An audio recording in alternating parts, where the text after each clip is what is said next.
بڑا اچھا ہے. کوئی بھی بولتا یہ بولتا عربی قرآن بول رہے نہ ہونا اور کیا ہونا اس سے بڑھ کے. لوگ ٹائٹل دیتے اہل قرآن، ہم قرآن والے ہیں، لیکن خالی قرآن سے کچھ بھی سمجھ میں نہیں آئے گا. اس کو سمجھنے کے لیے حدیث کی طرف جانا پڑے گا. جیسے یہاں پر کبوتر کا لفظ نہیں ہے، کہاں سے ملا؟ حدیث سے ملا. بہرحال اللہ تعالیٰ نے یوں کہا قال فخذ اربعۃ من الطیر. اربع بولتے چار، واحد اثنان ثلاث اربع.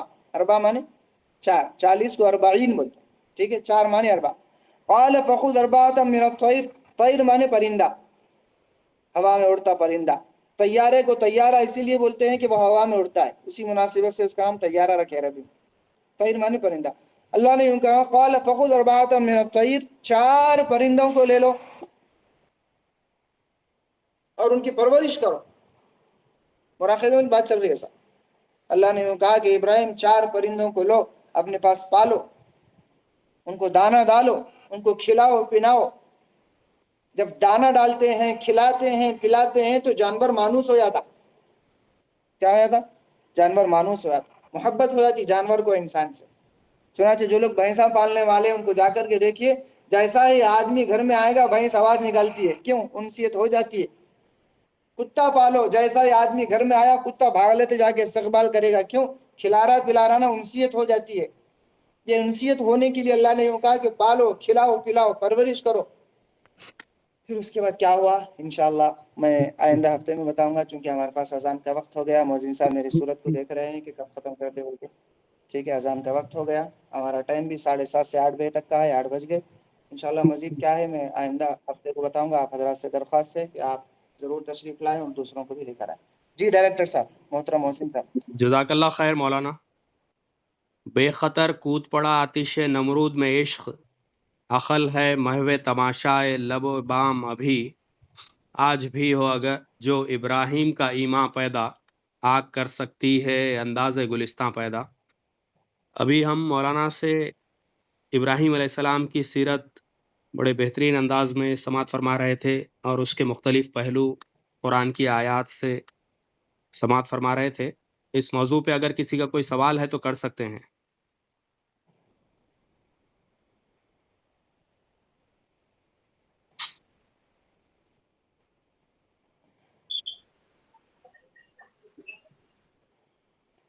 السلام علیکم ورحمۃ اللہ. وعلیکم السلام. یہ چار پرندوں کی جو کیفیتیں ہیں جو آپ کل بتائیں گے انشاءاللہ، کل ہی اس کی وضاحت کیجیے، کیونکہ 8:04 ہو چکی ہے، اذان کا بھی وقت ہوگا. انشاءاللہ کل ہی پوچھ لیں گے. کل سے مراد کل نہیں صاحب، آئندہ ہفتہ. وہی آئندہ ہوگی. جی جی جزاک اللہ. جی ٹھیک. مولانا ایک اور جی سوال. ابراہیم علیہ السلام کے چچا آزر آپ نے بتایا، جی. ان کو ابراہیم علیہ السلام کے والد بھی کہا جاتا نا؟ نہیں، وہ لفظ ابو کا ہے، لیکن حدیث کے اندر میں نے ابھی کہا کہ قرآن کے اندر ساری تفصیل نہیں ملتی. حدیث جی کے اندر یہ بات ملی کہ جی یہاں ابو سے مراد چچا ہے، اس لیے کہ حدیث کے اندر ہے کہ والد کا مرتبہ چچا کا مرتبہ والد کے برابر ہے. چچا کا مرتبہ والد کے برابر ہے.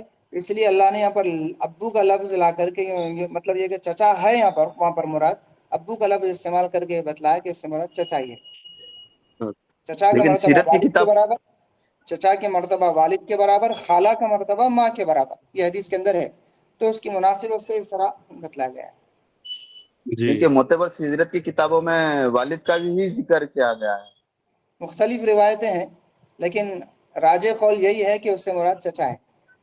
جی جزاک اللہ خیر کیونکہ مولانا. وجہ اس کی یہ ہے کہ محدثین نے یوں کہا کہ بھئی ایک نبی کی پرورش، ایک نبی جو ہے سو سمجھ رہے نا بت پرست سے پیدا کیسا ہو سکتے ہیں، یہ ثابت کرنے کے لیے ان کو جو ہے سو چچا ایسا کہا ہے. جی کیا ان کے والد کا کچھ ذکر ہے؟ اور اگر انہوں چاچا ہے تو والد کا کہیں ذکر وغیرہ کچھ ہے کیا؟ والد کا تو ذکر میری نظر سے نہیں گزرا صاحب، بس اس سے مراد چچا ہے، یہ راجح قول ہے. جی جی جزاک اللہ خیر. مزید اگر کسی کا کوئی سوال نہ ہو تو پھر ہمارے پروگرام کا اختتام ہم یہیں پر عمل میں لاتے ہیں. کفار مجلس کی دعا پڑھ لیں. سبحان اللہ و بحمدی سبحانک اللہم و بحمدک اشہد ان لا الہ الا انت استغفرک و اتوب الیک.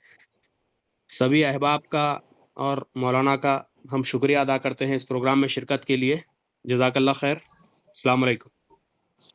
وعلیکم